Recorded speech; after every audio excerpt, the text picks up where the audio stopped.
Hey, hello everyone, Namaste, Radhe Radhe. Welcome to my YouTube channel. Myself, Monica. I hope you are doing great in your life.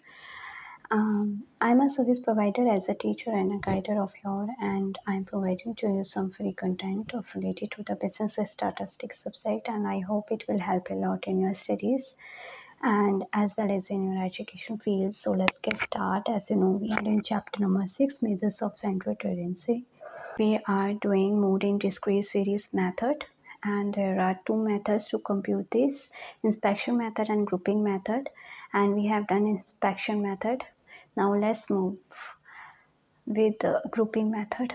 This method is most suited where frequencies are irregular in nature in the data. So ये mostly वहाँ पे use होता है जहाँ पे frequencies जो होती है वो irregular होती है डाटा में, ठीक है. समटाइम्स डाटा में have to equal as well as maximum frequencies. कभी कभार डाटा जो होता है वो इक्वल होता है, उसके साथ में फ्रिक्वेंसीज भी ज़्यादा होती हैं. Such distributions are called bimodal series.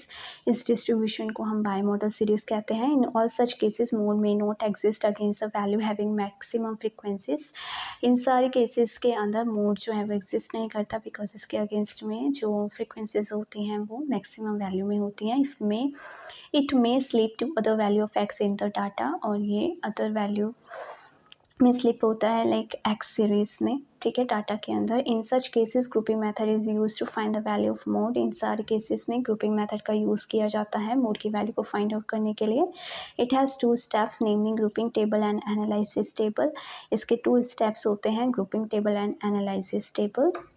We are doing some theory related to this grouping method, then we will do illustration. Okay, so the basic purpose of this table is to find the concentration of frequencies in two series whose frequencies are irregular in nature. So grouping table का basic purpose ये होता है, हम table में ये find out करते हैं उन सीरीज़ में जहाँ पे फ्रिक्वेंसीज जो होती हैं वो इरेगुलर इन नेचर में होती हैं, तो हम उसको फाइंड आउट करने के लिए इसका यूज़ करते हैं. There are 5 columns in this table beside the column of x and frequencies.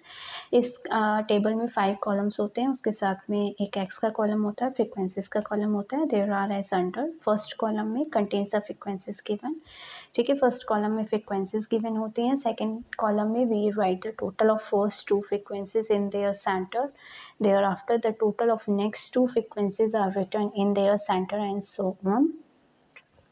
So पहले फर्स्ट टू फ्रिक्वेंसीज को हम टोटल करके वो लिखते हैं, ठीक है, सेंटर में. उसके बाद टू फ्रिक्वेंसीज के नेक्स्ट में टोटल करके, ठीक है, सेंटर में लिखते हैं और उसके आगे लिखते हैं and so on.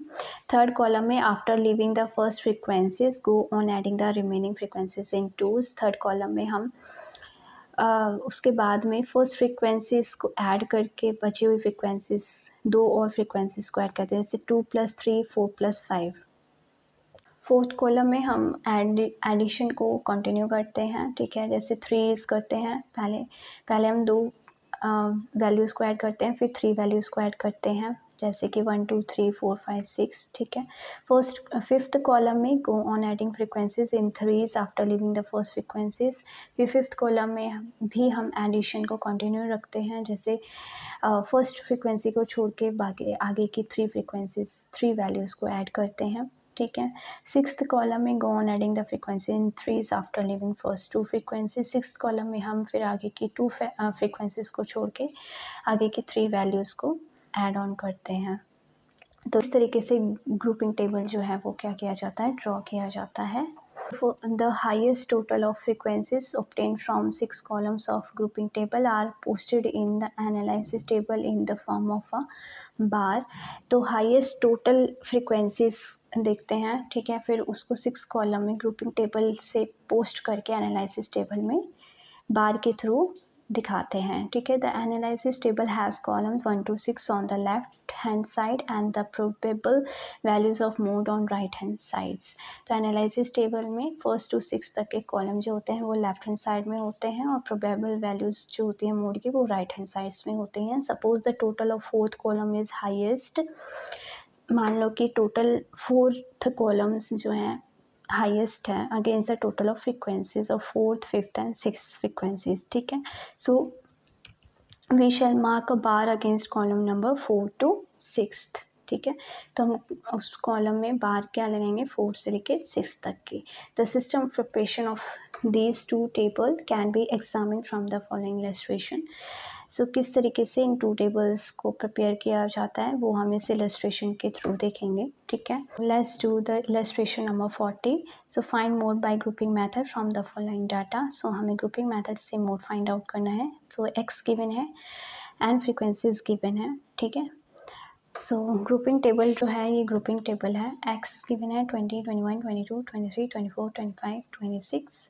First column frequencies का हो जाएगा 8, 10, 20, 15, 20, 16 एंड 7, ठीक है। फर्स्ट कॉलम और सेकेंड कॉलम सो एक्स का एक कॉलम हो गया, एक फ्रीक्वेंसी का कॉलम हो गया। फ्रीक्वेंसी के कॉलम को हम फर्स्ट कॉलम मानेंगे, तो उनको as it is according to the question note down करेंगे, ठीक है। उसके बाद सेकेंड कॉलम में क्या आएगा, 1 + 2 एंड 3 + 4। सो हम 1 और 2 वैल्यूज़ को ऐड करेंगे, फिर 3 और 4 वैल्यूज़ को ऐड करते जाएंगे। जैसे कि first value and second value क्या है, 8 एंड 10, तो 8 एंड 10 को प्लस किया 18, ठीक है। फिर उसके बाद थर्ड एंड फोर्थ वैल्यू है 20 एंड 15, फिर इनको ऐड किया तो 35। सिमिलर एज फिर उसके बाद फिफ्थ एंड सिक्स्थ वैल्यू है 20 + 16, तो 36, ठीक है। उसके बाद थर्ड कॉलम में आ जाएगा फर्स्ट फ्रीक्वेंसी को छोड़ के सेकेंड +3, ठीक है, 2 + 3 एंड 4 + 5।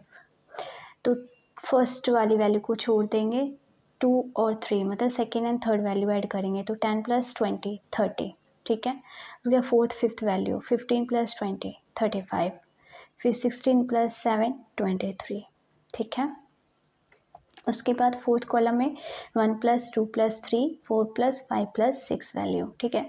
तो 1 2 3, तो इनको टोटल करेंगे 20 + 10 + 8 कितना हुआ 38, ठीक है। 4 5 6 4 5 6, सो 15 + 20 + 16 51, ठीक है। उसके बाद फिफ्थ कॉलम है 2 + 3 + 4 5 + 6 + 7, तो सेकेंड वैल्यू से स्टार्ट करेंगे, तो 10 20 15, ठीक है। इनका टोटल किया तो कितना आ गया 45।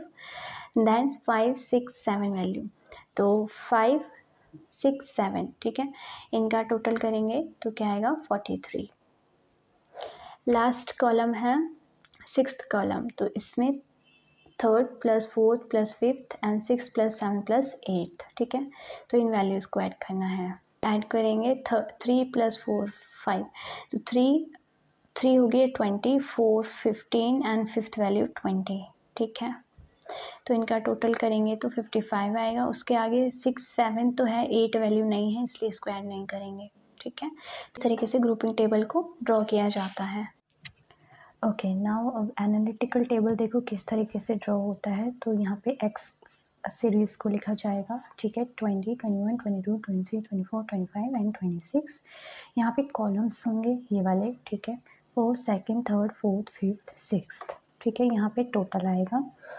हमें देखना है कि बार हम किस तरीके से डिनोट करेंगे। जैसे कि देखो फर्स्ट कॉलम में देखिए कि सबसे हाई फ्रिक्वेंसी 20 एंड 20 है, ठीक है। सो 20 जो है वो 22 में है एंड 24 में है, तो 22 में एक बार लगेगा, एक 24 में बार लगेगा, ठीक है। फिर अब यहाँ पे मैक्सिमम फ्रिक्वेंसी क्या है 36, ठीक है। तो 36 किस फ्रिक्वेंसी को टोटल करके आया है 20 एंड 16 को, जो कि एक्सिस में 24 और 25 में है, तो 24 एंड 25 में एक बार लगेगा, ठीक है। फिर थर्ड कॉलम में सबसे हाई फ्रिक्वेंसी 35 है, तो 35 जो है वो किसको टोटल करके आया है 15 एंड 20 को, जो कि एक्स में क्या है 23 एंड 24, सो एक 23 पर लगेगा बार, एक 24 पे बार लगेगा थर्ड कॉलम में, ठीक है। उसके बाद फोर्थ कॉलम में हाईएस्ट है 51, सो 51 किसको ऐड करके आया है fourth fifth and sixth value को, ठीक है। तो first second third fourth fifth six 23 24 25, तो 23 24 25, ठीक है। तो फोर्थ कॉलम में यहाँ पे बार लगेगा 23 24 25। उसके बाद फिफ्थ कॉलम में देखो 45 है हाईएस्ट फ्रिक्वेंसी, सो 45 किस नंबर को टोटल करके आया है सेकंड थर्ड फोर्थ, ठीक है। तो सेकंड थर्ड फोर्थ, तो 21 22 23, सो 21 पे एक बार लगेगा, 22 पे एक बार लगेगा, 23 पे बार लगेगा फिफ्थ कॉलम में, ठीक है। उसके बाद लास्ट है सिक्स्थ कॉलम में 55 हाईएस्ट है जो किसको टोटल करने पे आया है, थर्ड फोर्थ फिफ्थ वैल्यू को। तो थर्ड फोर्थ फिफ्थ यानी कि 22 23 24, ठीक है। तो यहाँ पे बार लगा देंगे 22 23 24, ठीक है। उसके बाद ये करेंगे इन बार्स को। तो 21 में एक ही है तो 1, 22 में 1 2 3 है तो 3, 23 कॉलम में 1 2 3 4 आ जाएगा, 24 में 1 2 3 4 5, 25 में 1 2, ठीक है। उसके बाद अब देखना है कि यहाँ पे टोटल में कि किस में हाईएस्ट है, ठीक है। तो 5 24 के उसमें हाईएस्ट है तो मोड क्या हो जाएगा, 24, ठीक है। सो मोड की वैल्यू 24 हो जाएगी, as there is maximum total of bars in the analytical table, क्योंकि एनालिटिकल टेबल में मोस्ट बार जो है वो इस कॉलम में है, ठीक है। तो मोड जो है वो 24 होगा। तो इस तरीके से ग्रुपिंग टेबल और एनालिटिकल टेबल को कैलकुलेट करके ड्रॉ किया जाता है। एंड आई होप आपको ये समझ आए। So thank you so much everyone, and always be happy and stay healthy and be positive, and may God bless you. Radhe Radhe. Don't forget to like and subscribe.